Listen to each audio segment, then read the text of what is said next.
week's episode of The Voice Party is brought to you by Big Boy Raps. Get your car wrapped by some of the most experienced and skilled in the Bay. Big Boy Raps, where the big boys play. For the thousands on the internet, for the millions watching on YouTube, ladies and gentlemen, boys and girls, it's time for the Voice Party! I am Joaquin Xavier. We got JD, we got Phil Spooner, and we have representing from Indy Handshake.com, Jesus Cruz. Crotch shot. And of course, if you're not down with that, we got 2 words for you. We got 3 words for you. The Voice Party. I was going to say like and subscribe, but that works. Oh, there you go. What the fuck just happened? I thought JD, honestly, I thought JD died right when we were going on. He was just like, I just took some medicine for my headache. I took some different kind of medicine. I was so wrapped up into what he was saying, I forgot to press some of the buttons. Oh, my bad. Hold on.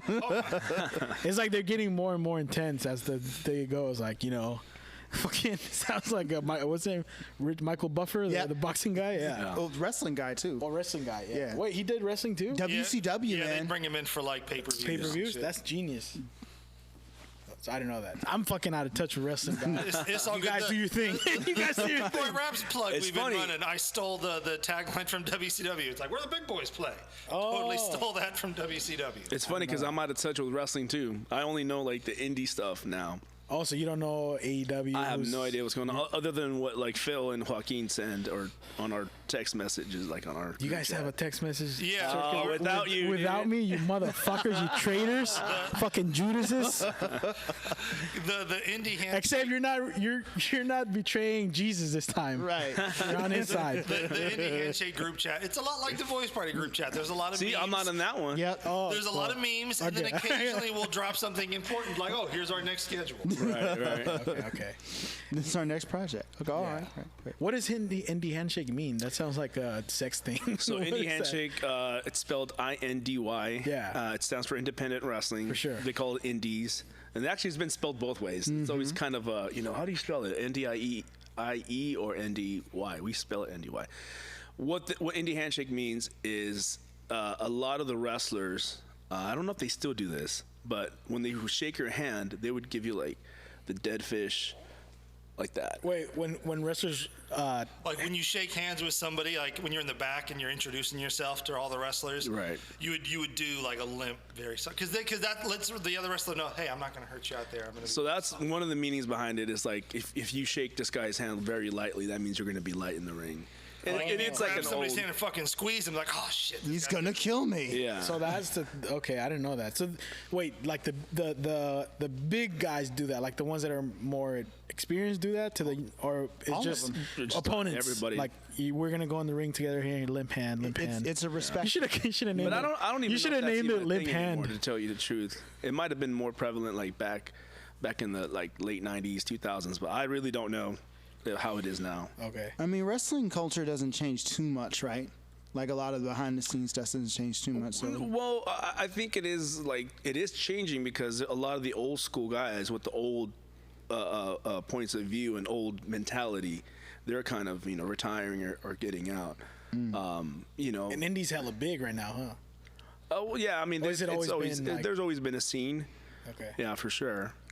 And then like lucha is a whole different thing too, right? Like I mean, Yeah. compared to like this. But California and Lucha Libre, they pretty much go hand in hand just because of the proximity to Mexico. So the style definitely influenced the West Coast, the indie style, I should say, yeah. Now, what I will also add to the discussion about there always having been a scene, it is true. There's always been a scene, even when WWE did its massive expansion where they bought out all the talent from everywhere. But I think that the advent of YouTube and the internet has given so much more exposure. Like, Right. Pro Wrestling Guerrilla would not have been noticed without the internet. Right. And also the fact that WWE bought out their major competition back in 2000s. It's like that vacuum. Something had to fill that vacuum space. And if networks weren't going to look for the next big WCW or ECW, the indies had this access that they hadn't had 20 years before. Right. And you know what? Locally, All Pro Wrestling really took advantage of the internet when it was still kind of a new thing, because they were on it. They had a really good website. You know, they even they had an internet championship title that the idea behind it was like you could only watch it if you stream it or something like that. Yeah. But that didn't really happen then. But yeah, I think APW was That's in Hayward, right? yeah. Like they were up there when it came to technology and They were internet. online. Yeah. They're on the forefront, yeah. And Big Time Wrestling was slowly catching up because APW had a team. They had a team that just did that. That's in the documentary. What's that documentary? And then Beyond the Mat. Beyond the Mat, right? That's the only time I've ever heard of APW before you guys did. And that documentary, did a lot of stuff for them too, including Michael Modest, because that's how a lot of people knew Michael Modest, who we just did a piece on him on Indy Handshake. But going back to so Big Time Wrestling was. They had a message board that one of my buddies was the one that created it. And it was back then they would throw a lot of shade at each other, APW, BTW, back and forth. And so my buddy made this website, Bobby Medic, shout out to Bobby Medic. He made this website where he had the APW logo and he had a little gif of a guy pissing on it. On the logo. And it's like, oh my God. So that's, there was a lot of hostility, a little bit. It's funny because it wasn't really the promoters. It wasn't like Kirk or Roland. It was like everybody else, oh, fuck those guys. Oh, F those guys. Meanwhile, they were friends. The creators. I mean, I don't think they were friends. No, but you know what I'm saying? Obviously, they were competition. The fans like to build a fucking rivalry. It makes it fun. I mean, I wouldn't go to All Pro Wrestling just because I was working with Big Time Wrestling in like 97, 98, 99. And I was like, I'm not going to go over there. That's kind of like a Coke or Pepsi thing. I was stupid. I wouldn't watch WCW for the same reason. Right. And, that was dumb because WCW had a lot of great, But didn't you do something with Roland? Yeah, later in 2000. He died already, right? Yeah. Okay. Luis Costa and Paul Ponte and myself signed up to work with All Pro Wrestling and do all their video and some of their photography stuff too. It's big right now, right? Like it's gotten bigger. It's still, it's still. I mean, they ran shows at the Cow Palace. I think they did what, 2? Yeah, they did 2 at the Cal. Yeah. And they fill it up. I don't know if they filled it up, but I mean, that's it was a big fucking move. Yeah. There's still a decent turnout. I'll never forget. You were there? I've read about the tournament. Oh, okay. I wasn't actually there at the AP. I don't. Well, actually, because you guys go to events. That's why I'm asking. Did I? Did we go to the APW? I think you went with. You and me and Evan to the first one. Yes. So that was a good turnout. And you guys were there. I knew I wasn't there. mistaken. That's why I was like, wait, because I know we went to a few APW shows. Was that one of the ones? Yes, it was. I was only there for a year. Okay. Oh, okay. But a lot of shit happened in that 1 year that I was there. No, but 1 year. All these stories you have about APW, you've only there 1 year. Yeah, it was all there for 1 year. Wow. From King of Indies, the first King of Indies in 2000 to King of Indies 2001. Right after King of Indies is where we had a falling out and we quit APW, and we were young. I think I was 20 years old or barely turned 21. And you had your little show, right? What's that? You had your little show. Then I started doing shows in like 2003. You look like a kid in those videos you post. Yeah. God damn. oh, the TV show. That was an actual TV show? So we had a. How old were you? Like high school? I was 16, 17 when we had a TV show. That tracks. So, and this was in Newark, California, at a public access station that we would volunteer at. I ended up working there for like 15 years after that, but yeah, they would let us you guys want to do a show on wrestling? Go ahead. Wow. Had a half-an-hour show, and then through Kirk White and Big Time Wrestling, he'd be like, hey, I have Undertaker here. I have Owen Hart here. You guys want to interview him? Hell yeah. You interviewed Undertaker? Yeah, Bobby Medic. So Bobby Medic was the guy, one of my friends. I went to high school with him. He's the one that got us into to film for Big Time Wrestling. Okay. So he got to interview Undertaker, Owen Hart, Bret Hart, all these guys. Legends. You were what, behind the camera? I'd be behind the camera, editing. Then I started interviewing like luchadores, La Parca, guys like that. Oh, damn.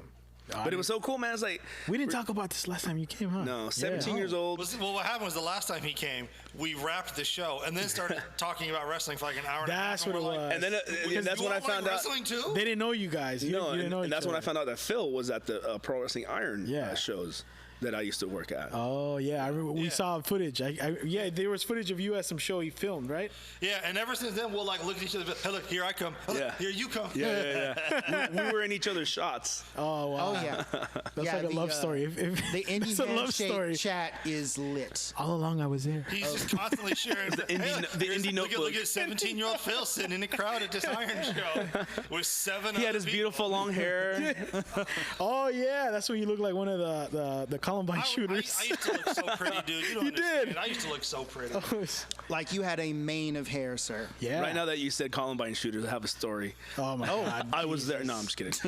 I was there. So, during high school, we had a pro wrestling show, but we were also into filmmaking, some of us.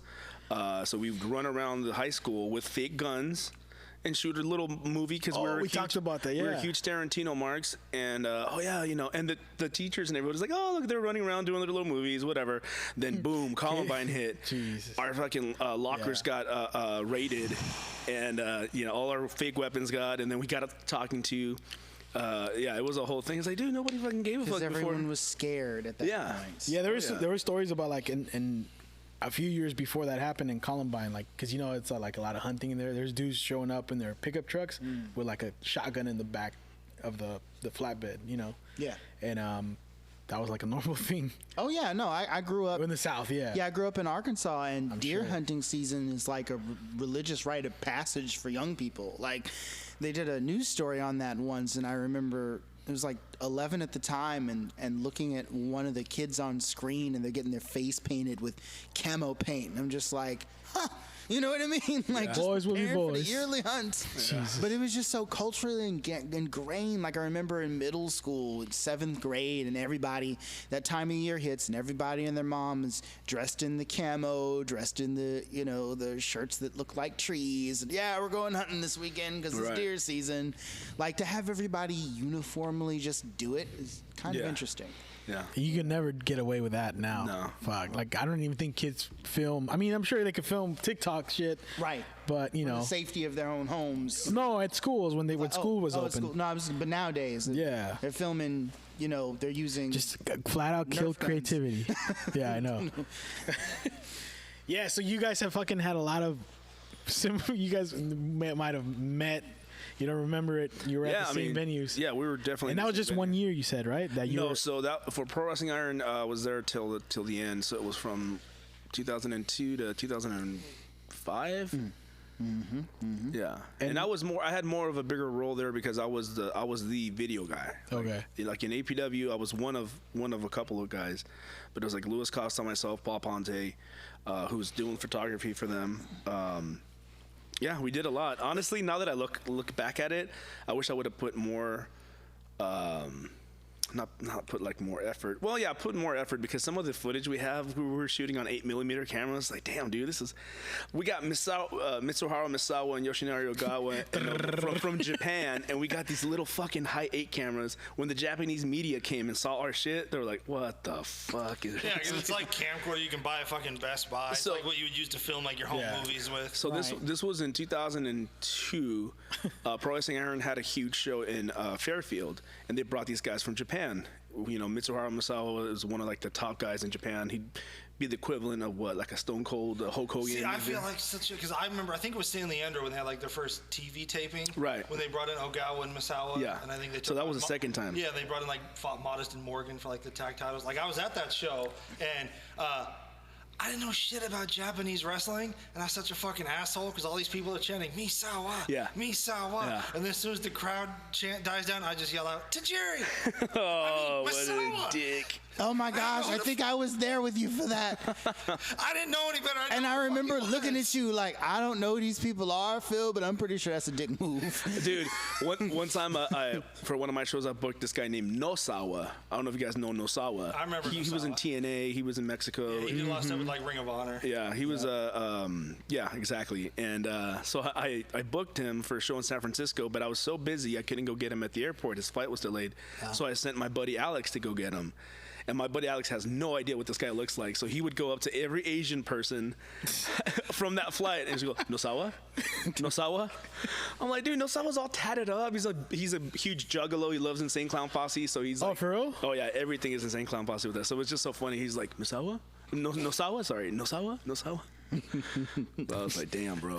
But going back to that Fairfield show, it was like, it was a huge deal for them because they're bringing these guys from Japan, and they're looking at me like, okay, dude, we need to light up this gym. And I don't know anything about lighting. Was it like a college gym or something? It was a sports center. Oh, okay. It was like a basketball court kind of deal. And I had Donovan Morgan's like, here's my credit card, go rent some lights and shit. So I had to go up on the cherry picker and hang these trusses of light, and I've never done it, and I'm doing it by myself. And they worked. The lights didn't go out or anything, but we were shooting that shit on fucking 8mm. Hey, might as well been might as well have been that.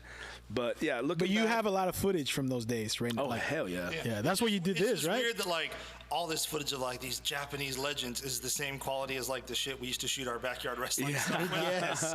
Yeah. But that kind of makes it surreal. But I think when you look at it, like I've seen some of the stuff you've posted, it kind of makes it a little bit more. I like it. Yeah, like it's gritty. It's gritty, and it's like reminds me time of capsule. ECW. Yeah. It reminds me of ECW because ECW, the footage looked grimy. It looked kind of like, the colors.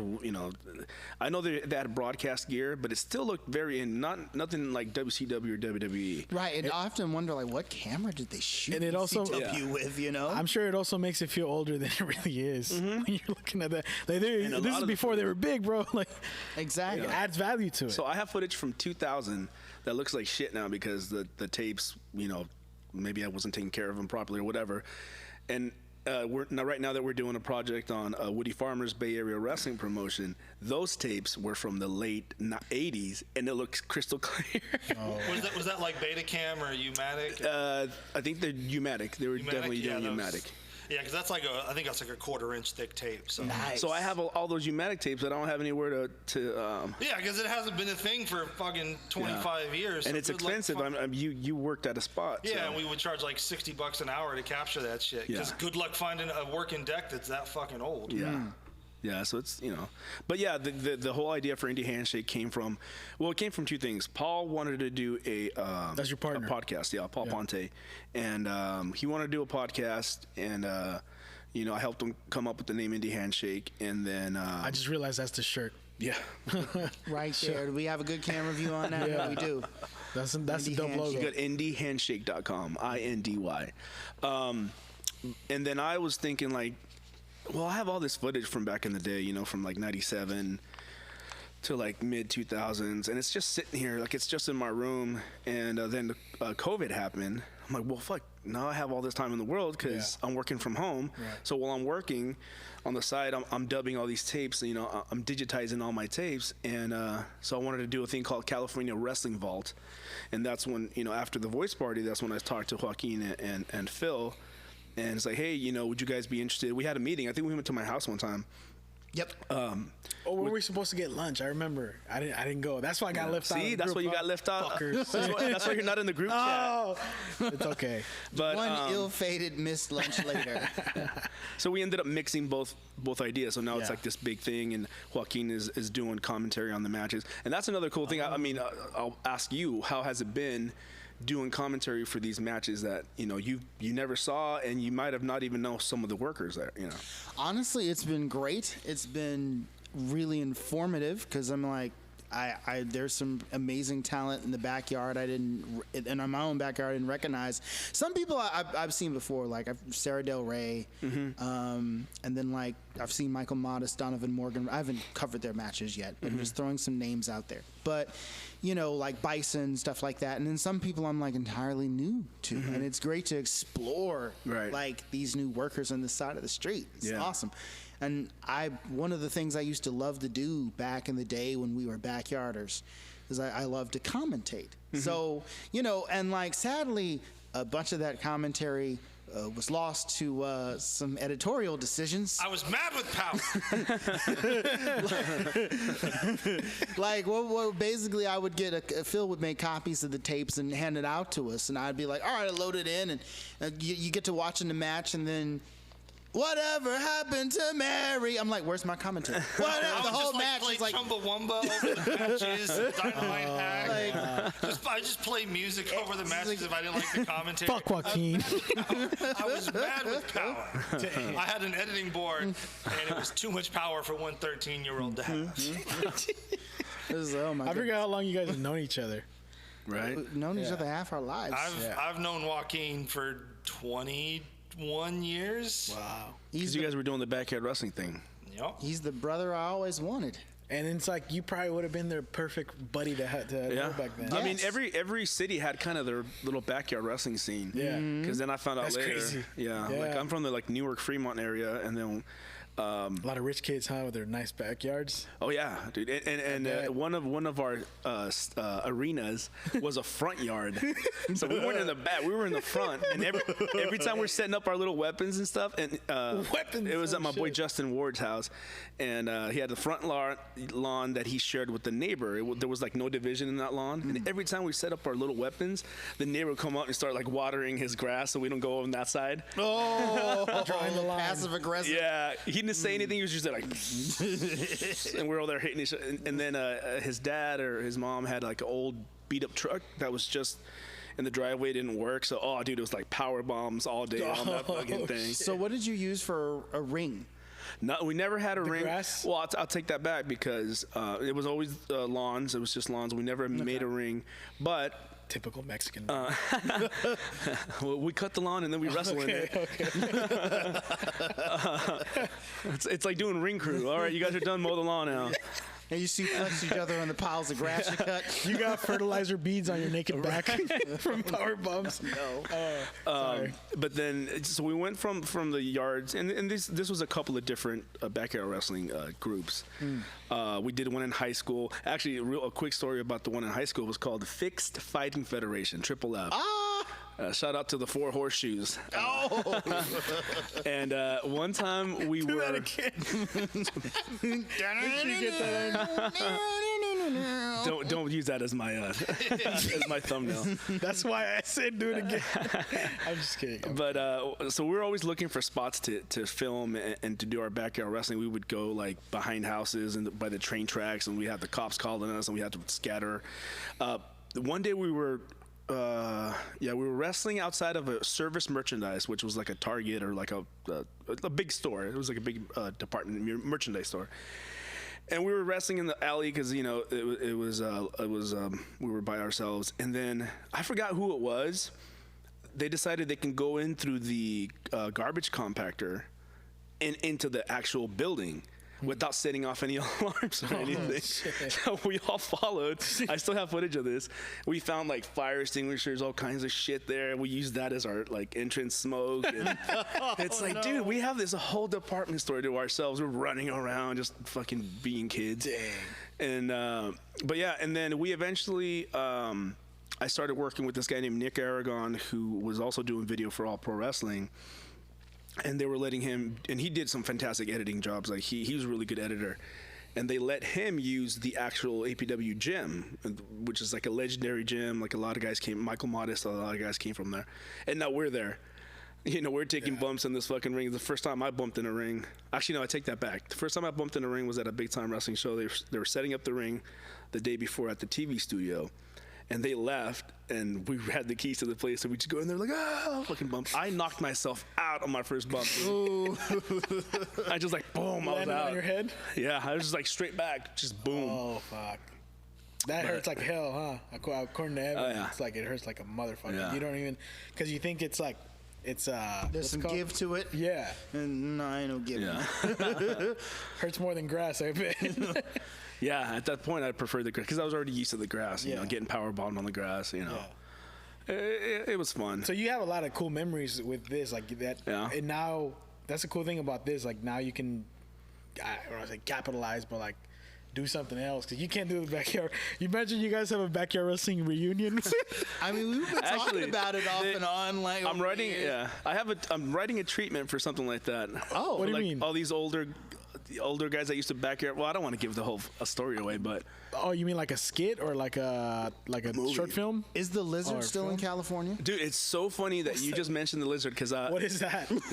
I had to ask. I'm Guy like, was always cold. Like what is that? code name, bro. Nah.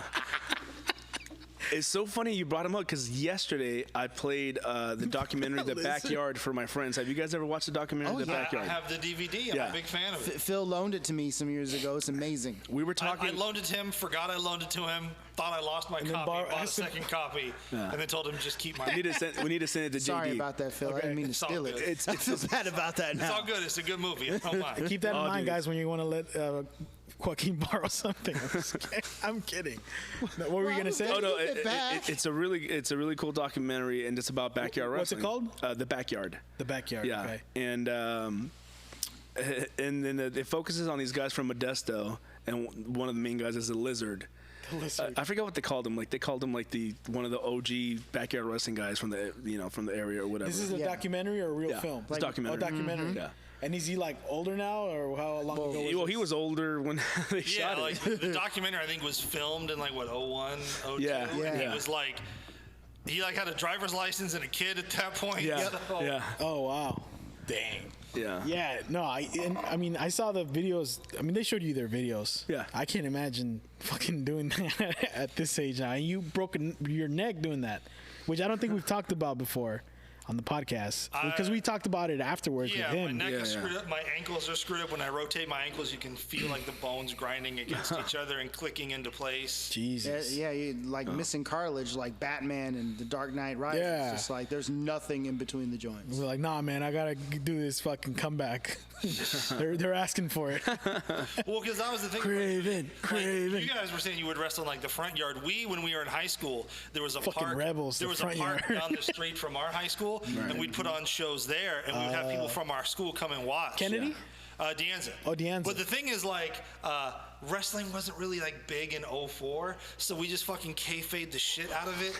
Like we told people, hey, that shit on TV, that's fake. Our shit's real. Yeah. And so then like heels and baby faces wouldn't travel together. Like we'd all show up to the park separately, and like we'd be kayfabe 24/7. Wait, in There's 04 this it one wasn't time Yeah. where like one of the heels showed up at your house and didn't realize you were entertaining people from De Anza because he went to El Cerrito. And so when he popped up, he had to be all like, I just came to get my DVDs back. Fuck you, Phil. Well, I remember when I was champion, I had a custom Committed. belt made for us, and I would like have that shit on my shoulder at school, walking down the hall in between classes, and then like I would just speak in wrestling promo because people were like, "The fuck's that belt? Oh, this is the CCW championship. This signifies that I'm the best in CCW. Period." Yeah. Like I would just speak in promo to get people to come to our shows and watch us wrestle. Little psychopaths. And sell some VHS tapes. Okay? Oh, dude, if you watch that backyard documentary, Yeah. there's a lot of psychopaths. Oh, in I that shit. bet, Watch man. that shit. Yeah. Old school wrestling psychology basically says that you do not break kayfabe in public. Right, Like right. when ECW was Sandman and gotten burned, and I think I remember it was like in the documentary they said that he kept his face wrapped up in public, going to the grocery store wrapped Yeah. up, even though he wasn't really burned. Right? That's how you do it. Yeah. And you know, Even in the indie, like, Oh yeah. that's the way it used to be all the time. I mean, nowadays the secret's out. You Yeah. know, Tough Enough is a thing. It's been a thing for a long time. Right. But before what Tough broke Enough, the secret? a lot of WWE things. broke it. A lot of things like Beyond the WWE, Mat broke the it. screw job. Beyond the Mat broke it. WWE broke it. The screw job. There were a bunch of. It wasn't like one moment. Like if you. Yeah, there was a bunch. Like at one point, Vince McMahon, I think in like the '80s, flat out came out and admitted to like the wrestling commission, Because the they were athletic commissions, that it yeah. was fake because they charge like a percentage for athletic events, and so he flat out came out and was like, "Look, it's not a fucking real competition. Yeah. It's fucking fake. Okay, I'm not paying your goddamn fees. It's Yeah. fake." And I would say that like even during the '80s, though, yeah, that happened, but. The internet wasn't really a thing then, so you could get away with going to the athletic commission and making that statement without it breaking out by wildfire. It still wasn't enough to kind of like end kayfabe altogether. Like, Yeah. however, it goes back even further. Like I think back in the like back in the 50s, good Lord, I need to stop talking about this decade. But I saw this wrestling. Yeah, you mentioned it in every episode. I saw this. The 50s with that hat. Is the hat is slowly melting my brain. But no, it's taking over my brain. But no, there was a documentary I saw about the history of professional wrestling, and they said that the first time that kayfabe was actually broken, there was like during the old school territory system, there was a promoter who got like screwed out of a deal or something, or got cut out of a situation. So out of spite, he went to the newspapers in New York the very next day and told the newspapers all of the endings for all of the matches that were going to go down on the following day. And sure enough, the match finishes that were published went down the way he said they would. And then people kind of knew at that point, like, oh, the secret's out. Can I? This is one thing that I like, because I remember when I was in high school or middle school, someone was like, "Oh man, I ain't watching that shit no more." Like, what? You believe the Undertaker was really dead? Like, what the fuck, you know? Well, like going back to what you were saying, like even it was like Eddie Mansfield did that like expose with like what ABC or Hard Copy or whatever in the '80s, where like he showed here's how you do a body slam, here's how you do a blade job. Yeah. So. And then you have dirt sheets. You know, the dirt sheets were like little newsletters that you would get mailed, and it was somebody. Not only would they like review and matches and talk about that, but they would also say, and I heard backstage that Shawn Michaels did this, and so and they released it on purpose, right? Yeah, and they would have inside people feeding information to like journalists. Yeah. So the crazy thing about that is, despite all of that, there was still a significant amount of the population that did not know wrestling was just a show, you know. But I think that now, because of the advent of the internet and an actual cable television show, reality show, I think the horse is completely out of the bag. Big time, especially after Benoit. Like, you got a guy like oh man, what's the name of it? He's doing a podcast now, and he hates everything new. Jim Cornette. Yes, a hateful man. Like, Jim Cornette's always ranting about like the death of kayfabe and how the business needs to be protected, but it's like, Jim, it's over, it's done. Like, they tied up kayfabe to a tree and they shot it in the head like Old Yeller. It's finished, and it's bigger than ever now. Wrestling's bigger than ever in a way. And my thinking, you know, a lot of people shrug their shoulders and go, I quit watching once I realized that it was fake. And I think Undertaker was really alive. I think the biggest I think that the difference between, I always tell people, like, what's the difference between watching wrestling and watching a play or a movie? Right. And I think the difference is that a lot of people, when they're introduced to it, don't know what it is they're looking at. And so the idea isn't, I'm not watching this because it's not real. It's, I'm not watching this anymore because it lied to me. Mm-hmm. And if we, you know, were to teach young people, or not young fans, new fans, hey, by the way, it is just a show, but there's artistry here, there's storytelling here, I honestly think you would have a lot of people starting to watch it young and then never walking away from it, because they know what they're looking at from the beginning. It's kind of like finding out Santa Claus isn't real. It's like, it's just my parents. You know what I mean? Like, it's you know? Yeah. It makes sense. Something we were talking about earlier, like the WWE basically killed all the territory thing in a way. But that's what the indie circuit is, essentially, right? Still?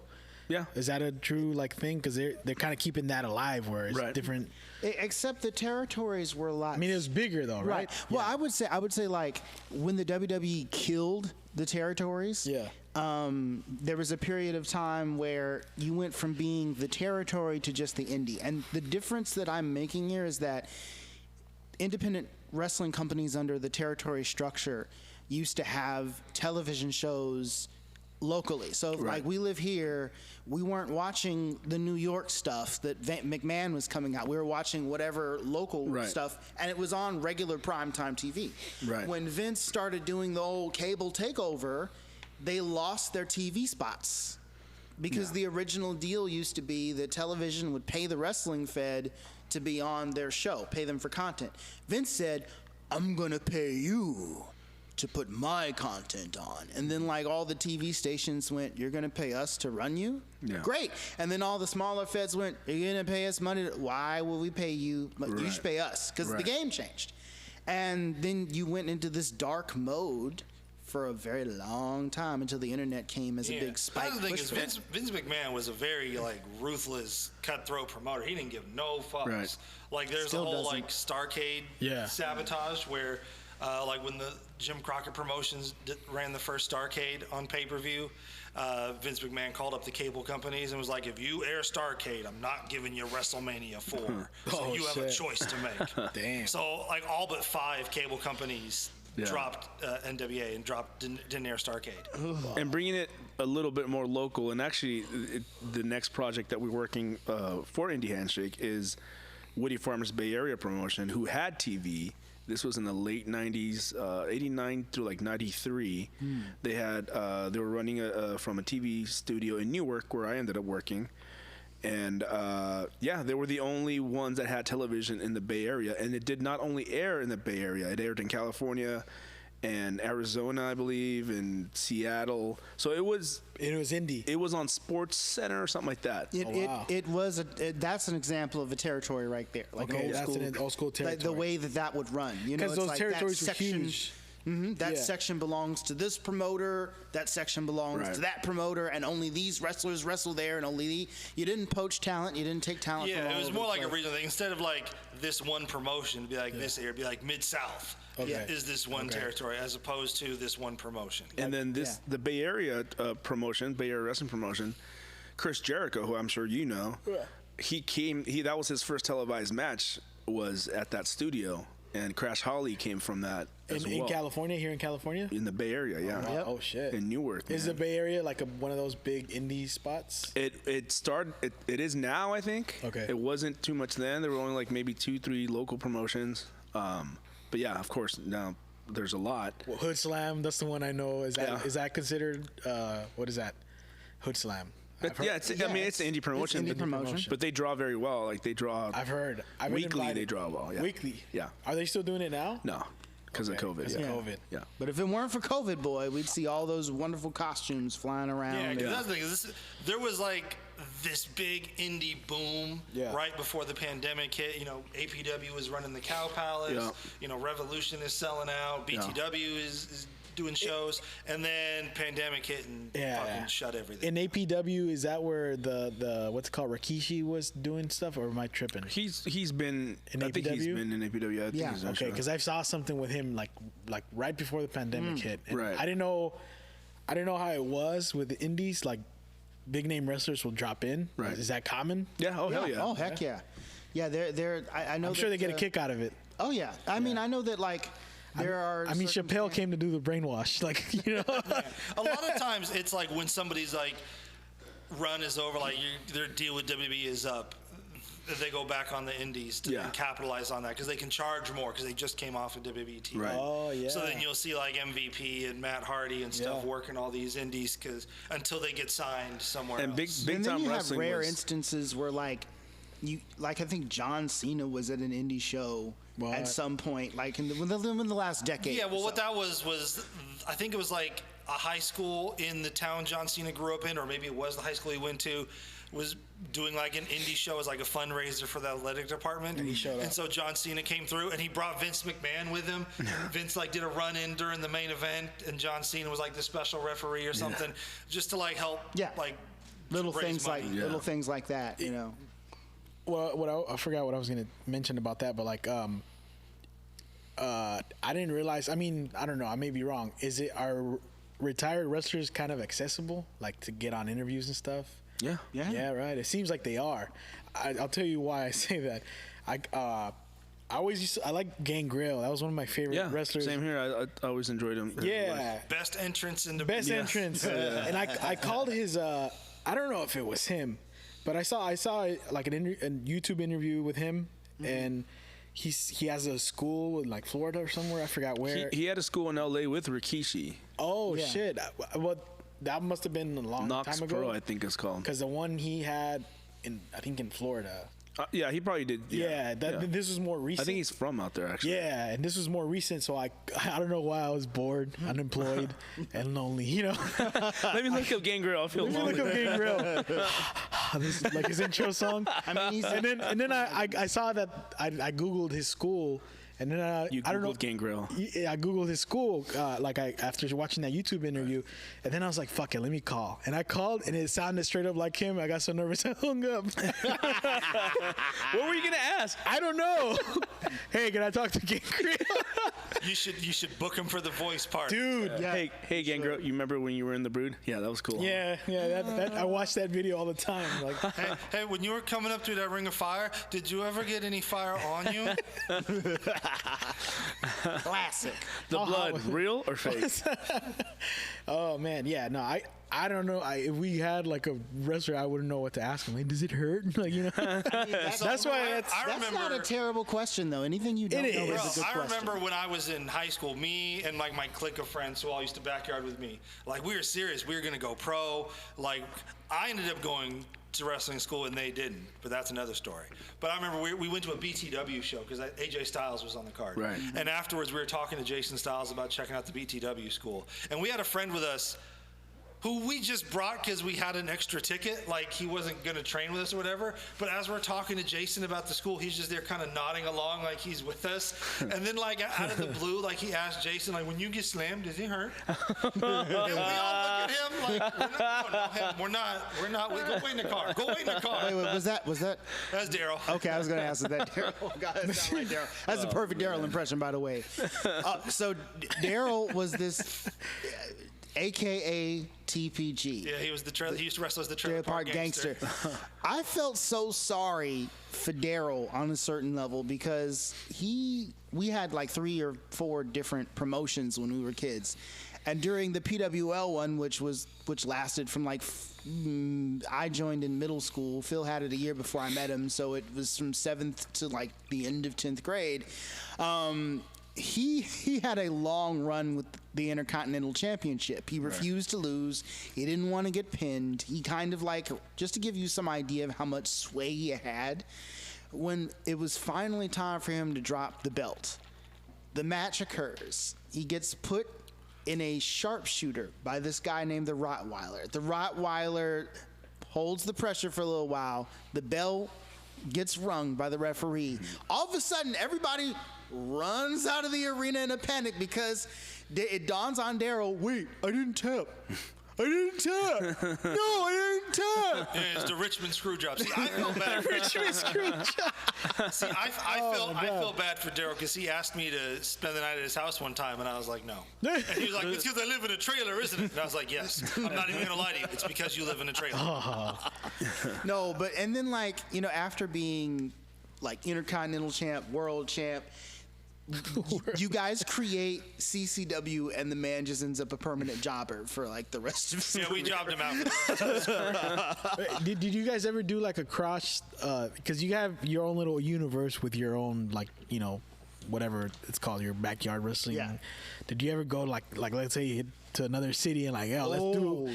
I figured that would have. did it, But yeah. you did. You did it. Did you guys ever do that? We did it too. We did like a proto version in the PWL days. There was Against another fucking Pinol. There was another organization. The closest we got to that, originally, we did it twice. Okay. The first prototype version, there was another fed called the SWL. We were the PWL, but then the Professional Wrestling League, but there was a Supreme Wrestling League somewhere else in Richmond.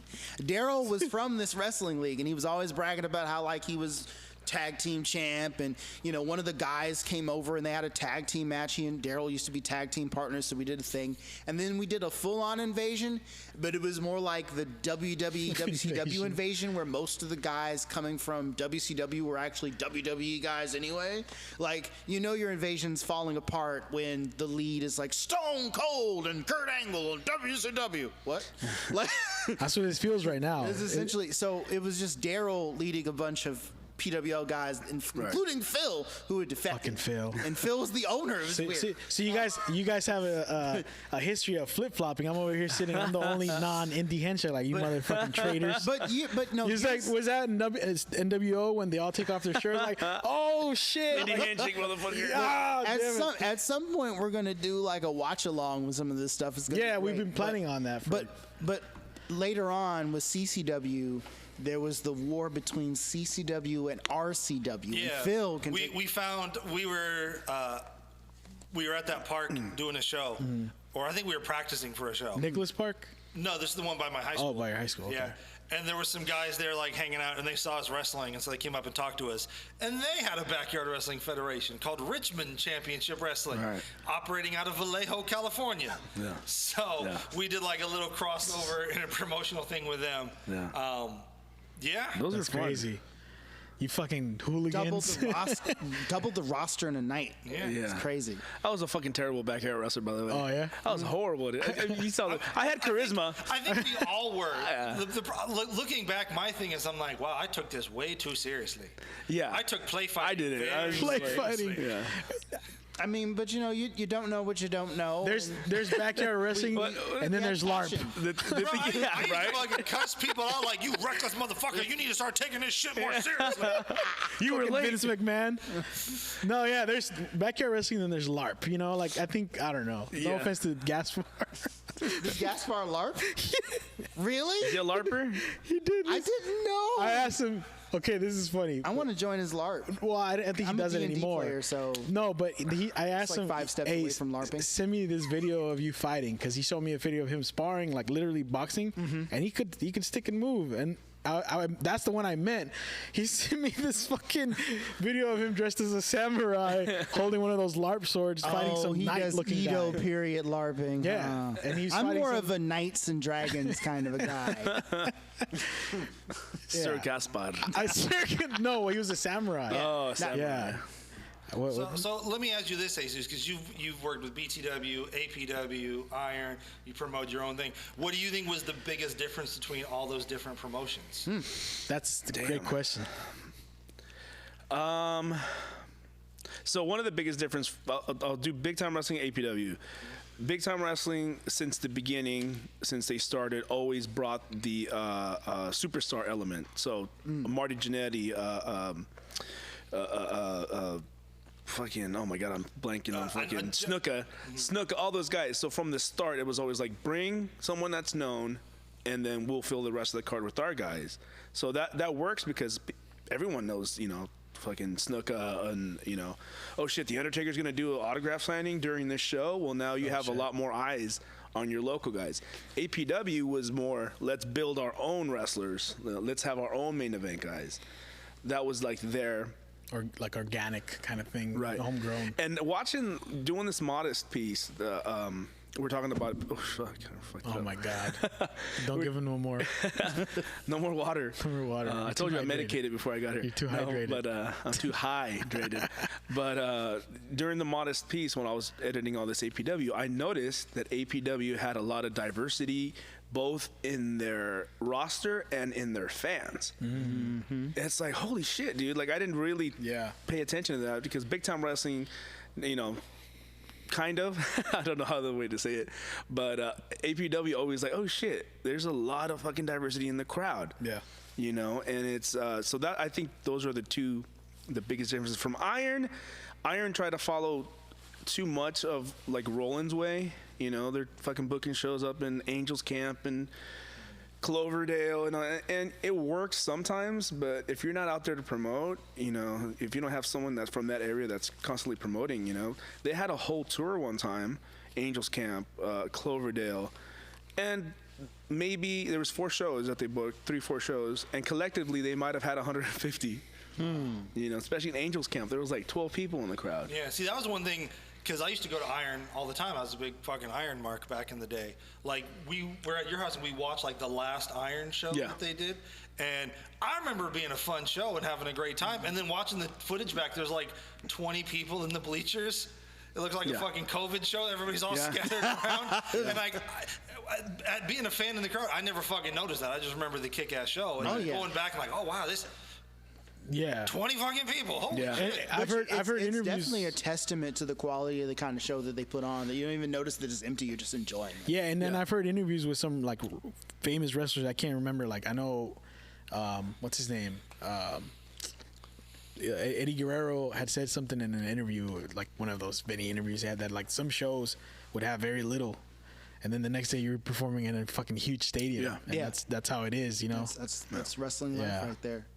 You never know the kind of crowd you're gonna draw, or how many people are gonna be interested, and it hurts the same. and on the promoting end too, it's like I saw that a lot. You know, I would have shows that drew 50 people, and then I would have shows that drew 450. Like Lucha? You know? Yeah. When you did the Lucha shows? Yeah. See, when we started doing the Lucha, it wasn't a thing, and this was in 2003. There wasn't a promotion in the Bay Area. It was a promotion from LA that would come in every couple of months and do shows at the San Jose Civic Center, which is a huge venue. And they would fill it up, you know, not all the way, but they had a good crowd, and not as much as New Japan did that one, but, you know, pretty good. And so there wasn't a scene, so during my time at Iron, I'm like, well, fuck, how about if I do your guys' videos and you guys let me use the ring to do my own shows? And Michael Modest said, yeah, fuck yeah, dude. So he was in charge? Yeah, it was him and Donovan Morgan. And Frank Murdoch, and then go, yeah, go ahead and use it, you know, use our guys, you know, and then I would book our guys, and then we were like, well, fuck, I found this one Lucha guy. Actually, he found me. He found a flyer that I did for Big Time Wrestling. I translated it in Spanish, and he calls me. He goes, hey, I used to be a luchador, like in Pachuca in Mexico. Oh wow! And I'm like, cool, man, come to Pro Wrestling Iron, and we'll check you out. And yeah, sure enough, and we started running classes there. I used to train. So I would train with him, and I'm like, dude, there's got to be more guys like this in the Bay Area. So I put an ad out on the newspaper, and sure enough, fucking phone call after phone call. I used to wrestle in Guadalajara. I used to wrestle in Mexico City, and we started the very first ever, like, in the Bay Area, Lucha Libre training facility. Dang. This was in 03, between 03 and 05 is when we started training. Nice. Yeah. And is there, other than the one in San Jose, is there another, like, lucha training? Yeah. Because there's the difference between lucha and, like, American. Yeah. Like, aside from the masks. Right. Just like there's a difference between the Japanese and yeah. Those are the three biggest ones, right? And then Canada, there's another Canada school. does. There's another lucha school now that Jason Styles teaches with Máscara Infernal, who was the first. Máscara Infernal was the first graduate of that first Lucha Libre class. Oh shit! And he runs shows and trains in Los Banos now. And you were part of that first training class, right? And Jason Styles is whose brother? AJ Styles? No. Okay. No, Jason, no relation. Okay. Jason Styles is a Bay Area wrestler. He was in Bay Area Wrestling, the promotion. Then he was in Big Time Wrestling. He did a lot of Lucha Libre stuff. He went to Mexico and trained for a while, and he made a couple of TV appearances on WCW, WWE. Yeah. But his thing was, and he talked about in an interview, that he treated it as a hobby. He didn't treat it like this is going to be my career. This is a hobby. Yeah. He kind of regrets it now because he's like, fuck, maybe if I would have taken it more seriously, myself. I would have, yeah. I mean, the fact that he got on WCW TV, if he didn't have the sense to be like, hey, maybe I could, make this a thing. Like how do you walk among giants? Like, people are making bank and just not take it seriously. I don't understand. Yeah. What's your ultimate goal with Indy? Do you want it to be more than a show? Like, do you eventually want to have your own events? I was thinking about that. And actually, Paul and I were talking about that. It'd be kind of cool to do a couple events once in a while with all these guys that we've been interviewed. Like, a lot of guys that aren't really active anymore, but they would probably come back for like like to wrestle. No, I'm kidding, but I'm like, you got these two right here, man. I'm just waiting for their comeback. I'm okay. I'm just kidding. I'm good. I got my I got my 10 backyard wrestling championships under my belt. You know what? I don't have that many belts. I'm always ready for a go. Oh, no, but you would want to do something with the guys you've already interviewed. Yeah, because a lot of them are still active, right? But not like a monthly constant thing. Like maybe once a year or something. Every 6 months. I really don't want to promote anymore. Yeah. That's what you're doing right now, buddy. Well, like putting on a wrestling show. I'm kidding. But I mean, the main idea was to get all this footage that I have out. And you still have more to go. And I still have a fuck ton more, dude. Dang. And people are now sending me their tapes. Oh, fuck. And they're like, hey, dude, and there's a lot of good gems on there. Like, it's like, oh shit, this match was from when?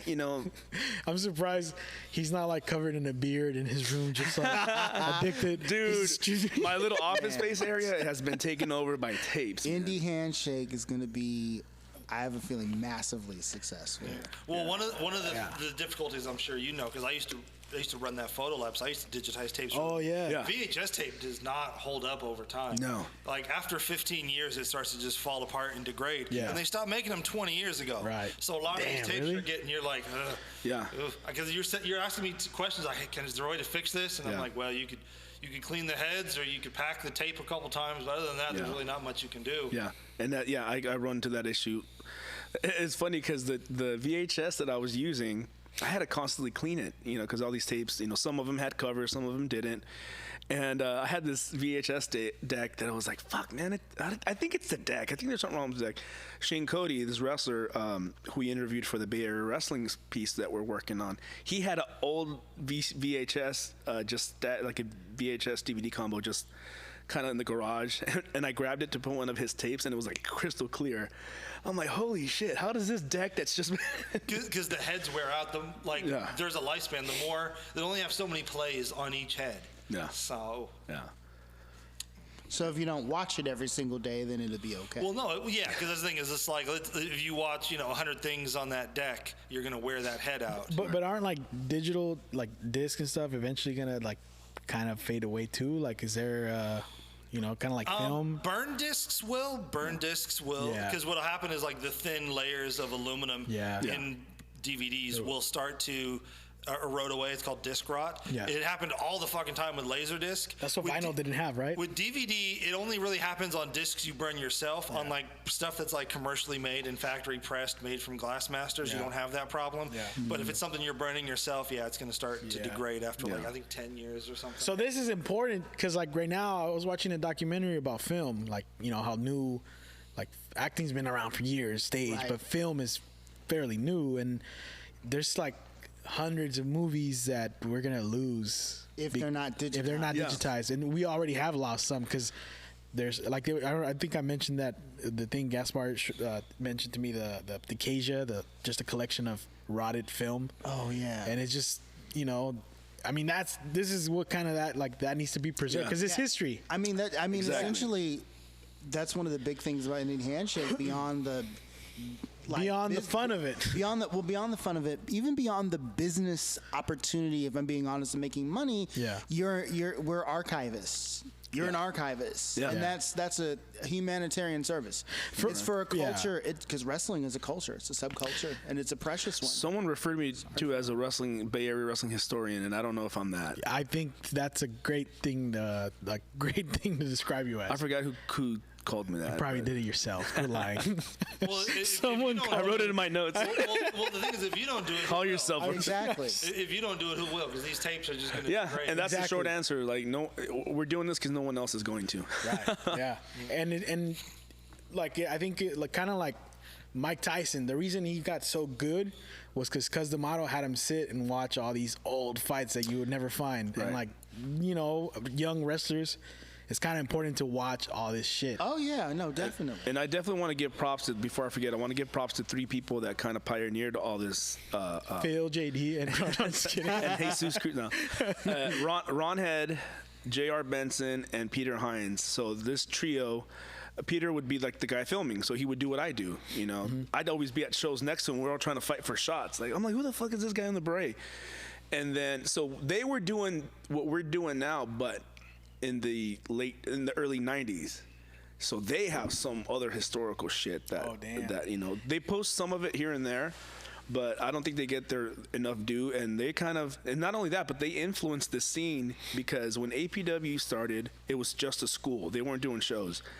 J.R. Benson and Ron Head ran a show at the San Jose Civic Center, and they booked APW wrestlers. So now they're getting them work. Okay.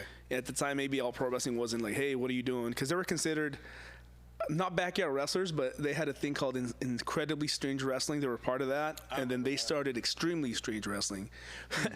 If you look it up, dude, it's some sick shit, dude. Yeah, La Emperor used to wrestle for them. La Emperor, towards the end, I think he did, yeah. I think you should have some screenings for Bay Area. No, we should definitely fans. watch watch-alongs with them. But from your footage. That'd be dope, man. And then doing all that stuff that they did, they got people places. Vic Grimes and Crash Holly got looked at because J.R. Benson send in a tape that they had. Crash Holly's from where? Crash Holly's a Bay Area guy. He's a Bay Area guy? I didn't know that. He got trained at He started training with Bay Area Wrestling with Woody Farmer, and then he went to All Pro Wrestling with Modest. Who was like the most well-known wrestler from the Bay Area like that?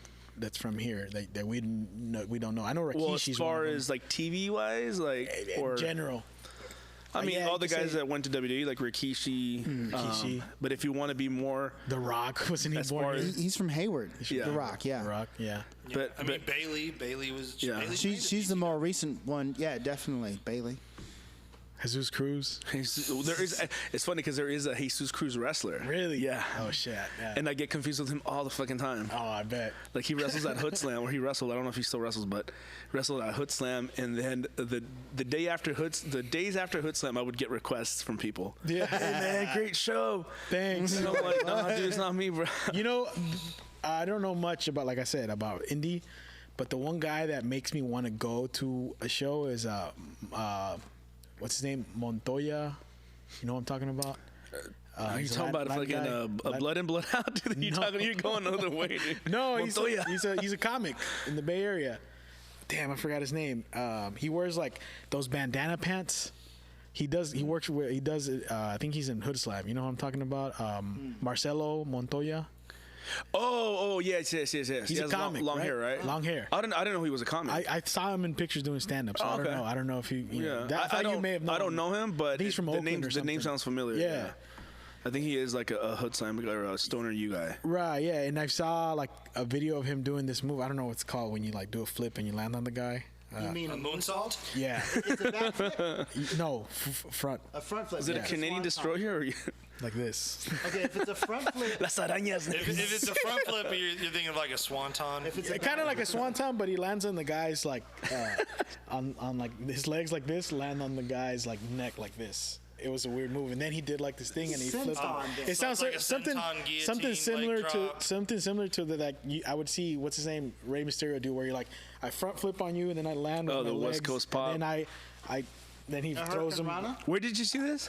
He on his Instagram, on his Facebook, and he was wrestling some big dude. Got it. And then I saw person standing when he does. Yeah, it was standing. It's a Hurricane Rana. Okay, I guess. I don't know. Are you sure? Because he did this. He did this. Yeah.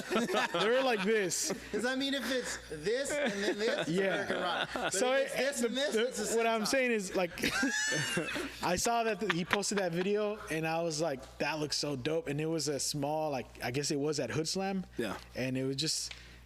It's like one of those things, like going to a comedy show in an intimate room, like we're talking with Butch. Like you can't get that feeling anywhere else. Yeah, and Hood Slam is a good sized venue, the Oakland Metro. Yeah. I used to run shows there. Yeah. Man, But one thing I was going to ask about Indy Handshake, you guys are putting out all these classic matches and these interviews. Do you guys have like a strategy when you're putting out these matches? Like, how do you choose like what matches to put out? Just randomly, I'll kind of, flip through all the footage, and I'm like, this one. And I try to be like we have 4 matches a month around, so it's like, okay, I'll try to pick a big time wrestling one, a pro wrestling iron one, all pro wrestling ones, or SPW, whatever. So I always try to, and I try not to, but you can't help. Sometimes you get like the same guys. I think we had Jason Styles like 4 times now.